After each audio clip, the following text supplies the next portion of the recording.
Meus irmãos, vamos refletir nesta semana sobre a morte. Este não é um dos temas mais festivos e mesmo um daqueles mais pregados, pelo contrário, com exceção, claro, nos cultos fúnebres, que se reflete sobre o tema, mas não é um tema muito estudado. Mas a gente chegou no momento da pandemia e da nossa vivência nesses dias de crise, em que praticamente todo mundo, sem exceção, conhece alguém que morreu neste tempo agora. Ou sendo muito próximo, ou de um conhecimento mais próximo.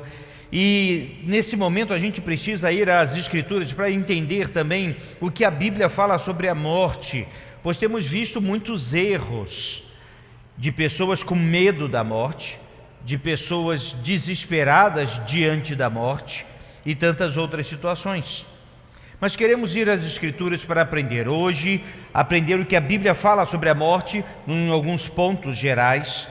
No domingo pela manhã, diante da morte, onde vamos estudar sobre Jó, que enfrentou a morte dos seus familiares e esteve diante da morte e numa situação de morte. Também à noite, no próximo domingo, vamos refletir a respeito de 1 Coríntios, capítulo 15, quando fala: onde está, ó morte, a tua vitória? Por isso, meus irmãos, vamos à palavra de Deus, vamos aprender com ela. Vamos começar do início, onde tudo começou, e a gente precisa atentar bem para isso. O início da morte foi logo ali na criação, não na criação do homem, mas quando o homem pecou. Há dois episódios muito entrelaçados que nos ajudam a entender. É preciso lembrar que Deus, quando criou o Jardim do Éden, criou o homem e a mulher, deu a eles liberdade, deu a eles condições, escolhas e um impedimento: não comerão do fruto da árvore do conhecimento do bem e do mal, pois se dela comerdes, vocês morrerão, certamente morrerás. Gênesis 2:17. E então encontramos, meus irmãos, o momento da tentação. E olha que quando a serpente tenta Eva e diz para ela comer do fruto, Eva sabe que não pode. E diz assim, Gênesis 3, de 2 a 4, respondeu-lhe a mulher: do fruto das árvores do jardim podemos comer, mas do fruto da árvore que está no meio do jardim, disse Deus, dele não comereis, nem tocareis nele, para que não morrais. Então a serpente disse à mulher: é certo que não morrereis. Note que, meus irmãos, a morte está tão entrelaçada com o pecado, que aqui está exatamente a origem da morte, junto com a origem do pecado. Eva, avisada por Deus, foi ludibriada pela serpente, ou induzida pela serpente, e essa é uma das estratégias do mal, distorcer a verdade. E é importante lembrar um outro detalhe curioso: nem Adão e nem Eva tinham ideia do que era a morte, e depois eles teriam a respeito disso. Enfim, eles pecaram, eles caíram, e por caírem foram expulsos do jardim. Mas um detalhe também curioso sobre essa história: eles ainda não conheceram a morte. Eles vão conhecer a morte num outro episódio, logo em seguida, com seus dois filhos, Caim e Abel. E Caim vai matar Abel por inveja, por um destempero, por algum motivo fútil. E naquele momento, é interessante que muitas traduções colocam como o primeiro homicídio no título, mas na realidade é a primeira morte. A primeira morte. E agora Adão e Eva vão conhecer a morte pela morte do seu filho, e vão entender o que é que tinha acontecido. E é interessante que a partir de agora, com o pecado, e Deus vai colocar bem claro o que é a morte, de Gênesis 3,19: no suor do rosto comerás o teu pão, até que tornes a terra, pois dela fostes formado, porque tu és pó, e ao pó tornarás. Este é o princípio da morte. Mas nós vamos entender que logo em seguida a morte vai fazer parte da vida. Isso mesmo, a vida passou a ter um limite, e isso é muito importante, meus irmãos. Em Gênesis 6,3, Deus vai dizer: o meu espírito não agirá para sempre no homem, pois este é carnal, e os seus dias serão 120 anos. A partir de então, Deus vai colocar um limite, quer por idade, quer por enfermidade, quer por acidente, por violência ou causas naturais, a morte estará presente na vida dos homens. Deus, ao criar o homem, soprou-lhe nas narinas o fôlego da vida. E quando morre, há uma expressão muito comum, inclusive, do último suspiro. E assim encontramos na Bíblia sempre uma luta pela vida, e viver é um desejo, é um anseio de cada um. É interessante que Deus nos tem contado os nossos dias desde a nossa concepção, e é importante lembrar que a vida começa na concepção, lá no feto, pois está escrito no Salmo 139:16: os teus olhos me viram a substância ainda informe, e no teu livro foram escritos todos os meus dias, cada um deles escrito e determinado, quando nenhum deles havia ainda. Nossa história, nossa vida, nossas lutas e alegrias que fazem parte da vida. E Deus em Cristo nos mostrou um caminho para a vida eterna. A vida, meus irmãos, passou a ser uma jornada. E nessa jornada teremos muitas escolhas, mas no final dela há apenas 2 escolhas a serem feitas. Mas isso é uma outra reflexão. Deus concedeu a cada um meios para viver, mas deu também as condições para morrer. No famoso Salmo 23, quando o salmista fala: ainda que eu andasse pelo vale da sombra da morte, que indica aqui, meus irmãos, não apenas eu estar sofrendo sobre a morte, mas estar passando por momentos de morte.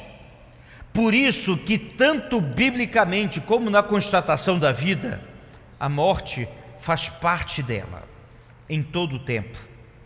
Na Bíblia, todos morreram, com exceção de Enoque e Elias, que por um momento que foi muito exceção, e por uma providência divina extraordinária, eles foram arrebatados. Os demais, todos morreram, com exceção de Cristo também, que ressuscitou vencendo a morte, mas adiante veremos isso. E pense que até Lázaro, que foi ressuscitado, morreu outra vez. A morte faz parte da vida. Agora vamos compreender, meus irmãos, que há algumas advertências bíblicas acerca da morte que precisamos entender. A primeira delas é que ela virá mais cedo ou mais tarde.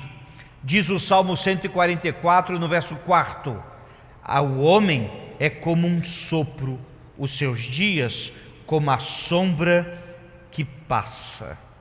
Um sopro. A morte virá, mais dia ou menos dia. Esteja preparado. A morte nunca nos é natural.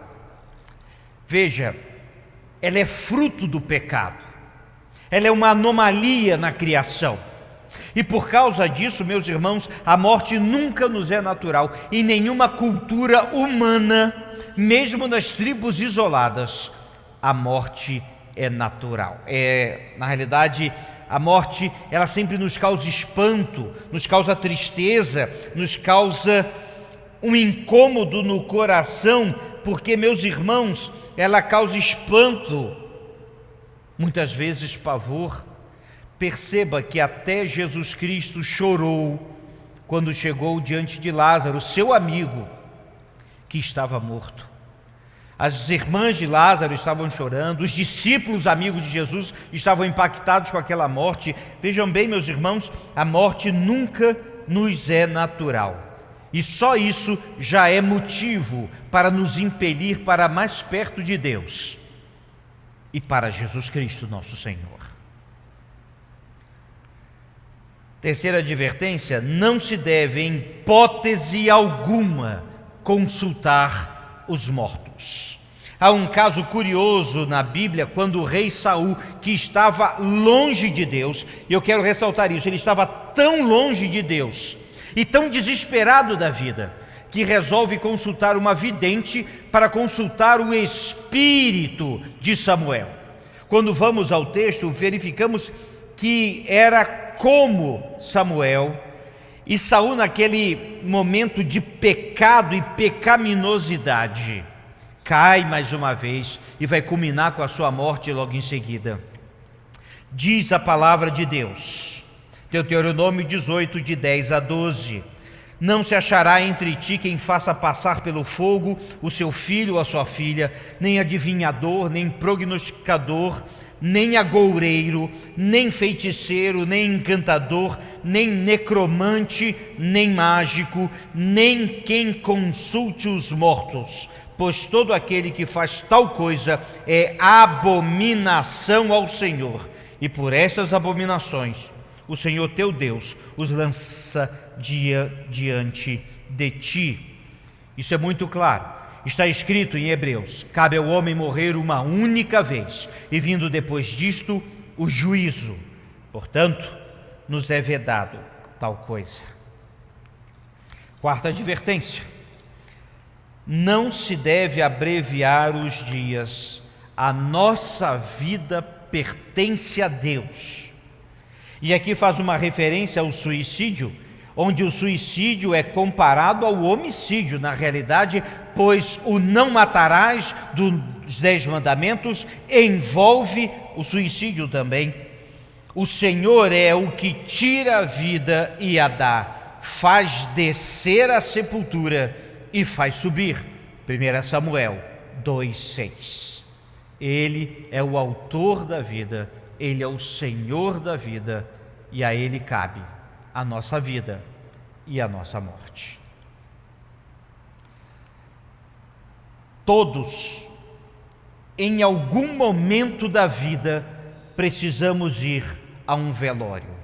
Diz em Eclesiastes, capítulo 7, verso 2: melhor é ir à casa onde há luto do que ir à casa onde há banquete, pois naquela se vê o fim de todos os homens, e os vivos que o tomem em consideração. É um momento difícil da vida, mas é um momento de reflexão da vida quando estamos diante da morte. Por isso, em algum momento, sim, devemos participar de um velório e refletir como está a sua vida. Finalmente, diante da morte, o crente em Cristo persevera. E isso veremos mais adiante. Diante da morte, meus irmãos, aquele que crê tem certeza para onde está indo, com quem está indo, como foi a sua vida e como será a sua morte. Por isso, é Cristo que nos dirige e nos consola. Bem, meus irmãos, mas a morte não é o fim, e essa certeza que temos, que é o que discerne do existencialista que acha que viveu, morreu e acabou. Não cremos assim. Vivemos. Em Cristo, o corpo pode morrer, mas a nossa alma não. Há na morte, e na morte acontecem duas coisas, é preciso entender isso. A primeira delas é que o corpo se vai. Da morte cerebral constatada, os órgãos entram em falência e num processo biológico natural, o próprio corpo causa uma desintegração natural, que ao longo de dias, semanas, às vezes até meses, dependendo das condições, vira pó. Mas uma outra coisa importante é que o espírito volta para Deus. Em Eclesiastes 12:7 diz assim: e o pó volte à terra como era, e o espírito volte a Deus que o deu. Mas a respeito desse último ponto, vale ainda duas outras reflexões. A primeira delas é a condenação eterna, que não pode ficar fora da nossa reflexão. Está escrito em Apocalipse 21:8: quanto, porém, aos covardes, aos incrédulos, abomináveis, assassinos, impuros, feiticeiros, idólatras, todos os mentirosos, a parte que lhes cabe será no lago que arde com fogo e enxofre, a saber, a segunda morte, definitiva, sofrida, não por ser um lugar quente, mas por ser um lugar longe de Deus. E há um outro caminho, que é a vida eterna, porque Deus amou o mundo de tal maneira que deu seu Filho unigênito para que todo aquele que nele crê não pereça, mas tenha a vida eterna. Por isso, todo aquele que crê no Senhor Jesus já tem a vida eterna, e ainda que o corpo possa ir e se esvair, nosso espírito estará com Deus. Aqui vale um parêntese nessa reflexão. Na Bíblia há várias referências sobre um lugar dos mortos, tanto no Antigo Testamento como no Novo Testamento. E na realidade há alguns questionamentos a respeito disso, pois não o sabemos com certeza. Mas sabemos que Jesus Cristo disse ao ladrão na cruz arrependido: hoje mesmo estarás comigo no paraíso. Mas também está escrito em 1 Coríntios 15:52, que num momento, num abrir e fechar de olhos, ao ressoar da última trombeta, a trombeta soará, os mortos ressuscitarão incorruptíveis e nós seremos transformados. Então não se preocupe com a questão de tempo, pois o tempo para Deus é diferente. O fato é que quando fecharmos os nossos olhos em Cristo, ao abrirmos, estaremos com Cristo. E essa é a grande verdade da vida cristã. Mas afinal, qual é o fim da morte? Ela teve um início, mas também está registrado o fim. Está escrito: ora, se já morremos com Cristo, cremos que também com Ele viveremos, sabedores de que, havendo Cristo ressuscitado dentre os mortos, já não morre, a morte já não tem domínio sobre ele.